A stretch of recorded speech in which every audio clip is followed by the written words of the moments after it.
Bismillah. Assalamualaikum warahmatullahi wabarakatuh.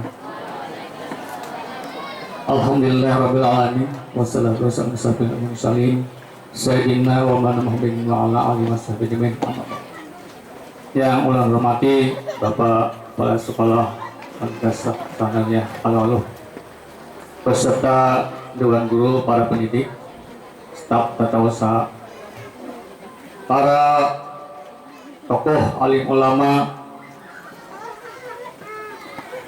para wali murid, para undangan, serta anak-anak sekalian, siswa kelas 9, 8, dan 7 Madrasah Sanawiyah Al-Aluh yang saya cintai.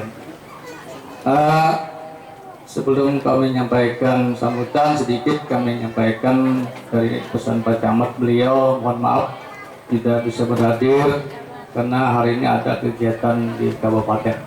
Jadi beliau mohon maaf, dan pesan beliau mendoakan semoga anak-anak sekalian kelas 9 dapat lulus dan mendapat nilai yang tinggi. Amin.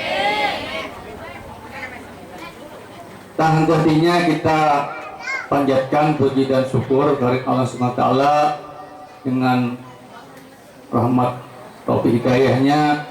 Kita hari ini diberi kesempatan, kesehatan dapat berhadir pada acara pengukuhan, dan mudah-mudahan sekaligus ini perpisahan untuk